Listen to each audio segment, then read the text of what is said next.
কুল্লু নাফসিন যায়িকাতুল মাউত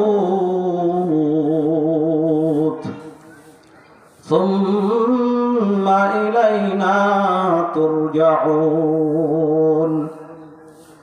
وقال رسول الله صلى الله عليه وسلم تحفة المؤمن الموت أو كما قال النبي الصادق المصدوق صلى الله عليه وسلم آمنت بالله صدق الله العظيم وصدق رسوله النبي الكريم ونحن على ذلك لمن الشاهدين والشاكرين والحمد لله رب العالمين. موت كأس كل ناس شاربوه قبر بيت كل ناس داخل بلغ العلا بكماله كشف الدجى بجماله حسنت جميع خصاله صلوا عليه وآله. সকলে মুহাব্বতের সাথে একবার দুরূদ ইব্রাহিম পাঠ করি। আল্লাহুম্মা সাল্লি আলা মুহাম্মাদিন ওয়া আলা আলি মুহাম্মাদ কামা সাল্লাইতা আলা ইব্রাহিম ওয়া আলা আলি ইব্রাহিম ইন্নাকা হামিদুম মাজিদ। আল্লাহুম্মা বারিক আলা মুহাম্মাদ ওয়া আলা আলি মুহাম্মাদ কামা বারাকতা আলা ইব্রাহিম ওয়া আলা আলি ইব্রাহিম ইন্নাকা হামিদুম মাজিদ। ঐতিহ্যবাহী ছাগলদি গ্রামবাসী ও যুব সমাজের উদ্যোগে আয়োজিত আজকের এই প্রথম বার্ষিক ওয়াজ মাহফিলের সম্মানিত সভাপতি মুআজ্জাজ উলামায়ে কিরাম ও আমার সামনে উপবিষ্ট তাওহীদি জনতা, মুরব্বী বাবারা ও যুবক ভাইয়েরা, পর্দার আড়ালে অবস্থানরত আমার মুহাব্বতের মা বোনেরা, সর্বপ্রথম ওই রব্বুল আলামিনের শুকরিয়া জ্ঞাপন করছি যে রব্বুল আলামিন আমাদেরকে ফিতনা ফাসাদের জামানায় জান্নাতের বাগানে এসে কোরআন এবং হাদিসের আলোচনা করা এবং শোনার তৌফিক দান করলেন। সেজন্য সকলে অন্তর থেকে শুকরিয়া আদায় করে বলে আলহামদুলিল্লাহ। আমি একটি আয়াত তিলাওয়াত করেছি। দুনিয়ার কেউ যদি কোরআনের অন্যান্য আয়াত অস্বীকার করতে চায়, তারপরে ওই আয়াতটি অস্বীকার করতে পারবে না। সেই আয়াতের ভিতর আল্লাহ পাক রব্বুল আলামিন বলেন, কুল্লু নাফসিন যায়িকাতুল মাউত। আল্লাহ পাক রব্বুল আলামিন এই আয়াতে কারিমার ভিতর বলেন, ও মুহাব্বতের ছাগল দিবাসী মা বোনেরা, পুরুষ ভাইয়েরা, মুরব্বী বাবারা, সকলে মুহাব্বতের সাথে আমলের নিয়তে শ্রবণ করুন। আল্লাহ পাক রব্বুল আলামিন বললেন, প্রত্যেকটি প্রাণীকেই মৃত্যুর স্বাদ গ্রহণ করতে হইবে। আমরা সকলে প্রাণী না? আল্লাহ পাক আমাদেরকে প্রাণ দিয়েছেন, হায়াত দিয়েছেন।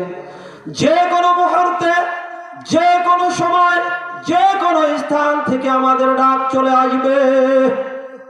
সেই জন্য আমি বলে যাই, এই ছাগলদি ঈদগাহ মাঠে কত মানুষ এখানে নামাজ পড়াইয়াছে, তাদের মধ্যে মনে হয় হাজার হাজার মানুষ কবরে শুয়ে আছে। ও মুহাব্বতের ছাগলদি গ্রামের যুবক ভাইয়েরা, যুবতী বোনেরা, ও মুরব্বী বাবারা, মুরব্বী মা, সকলে লক্ষ্য করে শোনো।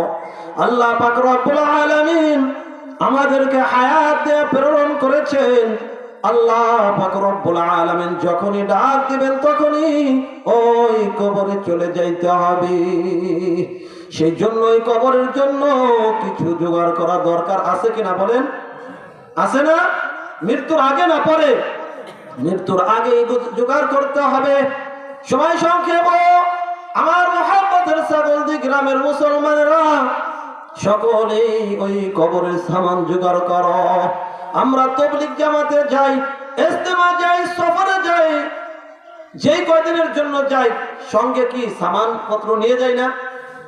খোরাকি না নিতে পারলেও টাকা পয়সা নিয়ে যায়, কিন্তু কবর মাটির নিচে, ওই কবরে যে যাব চিরকালের জন্য কে কতটুকু জোগাড় করছেন জানা নাই। আমি হাসমতুল্লাহ এখনো কিছুই জোগাড় করতে পারি নাই।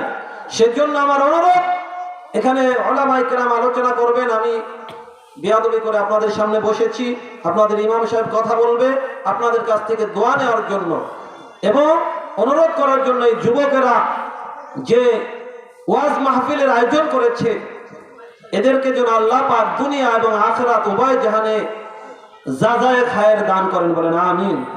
তাহলে আমাদেরও কবরে যাইতে হবে, কবরের সামান মৃত্যুর আগেই আমাদের জোগাড় করতে হবে। তাই কেউ বলতে পারবেন যে আজকে ইশারের নামাজ আমি অর্থাৎ ঈশা পর্যন্ত দুনিয়ায় জীবিত থাকতে পারবো? কেউ বলতে পারবেন? সেজন্য আজকে এখন থেকে তওবা করে আখেরি মোনাজাত পর্যন্ত আল্লাহ পাক হায়াত দান করলে এখানে থাকবো, উলামায়ে কেরাম যা বলবে তাই শুনবো, ইনশাআল্লাহ পারবো তো? আল্লাহ পাক রব্বুল আলামিন বললেন প্রত্যেকটি প্রাণীকে মৃত্যুর স্বাদ গ্রহণ করতে হইবে, অতঃপর আল্লাহ পাক রব্বুল আলামিনের নিকট প্রত্যাবর্তন করতে হইবে। তুহফাতুল মুমিনিল মাউত। আল্লাহ পাক রব্বুল আলামিনের হাবিব বলেন মুমিনদের জন্য মৃত্যুটা হচ্ছে উপহার স্বরূপ। তাই আমি বলে যাব অনুরোধ করে যে যতদিন দুনিয়ায় বেঁচে আছি আমরা হক্কানি উলামায়ে কেরামের সাথে সম্পর্ক রাখবেন এবং আমরা যেহেতু বাংলাদেশে বসবাস করি, আমরা চাই ইনশাআল্লাহ যেহেতু একটা সুযোগ এসেছে আমরা এই বাংলার জমিনে আল্লাহ পাকের বিধান চলবে এবং আল্লাহ পাকের জমিনে আল্লাহ পাকের দ্বীন বাস্তবায়ন করার জন্য আমরা হক্কানি উলামায়ে কেরাম, আল্লামা মামুনুল হক সাহেব সহ চরমনার হুজুর সহ যারা হক্কানি উলামায়ে কেরাম আছে তাদের সাথে ভোট দিয়ে, সময় দিয়ে, অর্থ দিয়ে আমরা সর্বদা শরীক থাকব। ইনশাআল্লাহ বাংলার জমিনে একদিন কালেমার পতাকা উড়বে এবং ইসলামী শাসন ব্যবস্থা হবে ইনশাআল্লাহ। আপনি যদি মেহনত করতে পারেন, আপনি যদি দেখে নাও যাইতে পারেন, কবরে গিয়া এর সওয়াব ইনশাআল্লাহ পাইবেন। আল্লাহ পাক রব্বুল আলামিন আমাদের সকলকে যা কিছু বললাম সর্বপ্রথম আমাকে, এরপরে আপনাদেরকে আমল করে জীবন যাপন করার তৌফিক দান করুক। একটি শের পড়েছিলাম যে মৌতু কাসিন কুল্লু নাসিন শারিবু, মৃত্যু এমন একটা জিনিস, এমন একটা শরবত যেই শরবত সকলকেই পান করতে হবে এবং কবর এমন একটি ঘর যেই কবরে আমাদের সকলকেই প্রবেশ করতে হবে। আল্লাহ পাক আমাদের সকলকে মৃত্যু আসার আগেই কবরের সামান জোগাড় করে কবরে যাওয়ার জন্য প্রস্তুত হওয়ার তৌফিক দান করুক, আমিন। ওয়া আখিরু দাওয়ানা আনিল হামদুলিল্লাহি রাব্বিল আলামিন। আসসালামু আলাইকুম ওয়া রাহমাতুল্লাহ।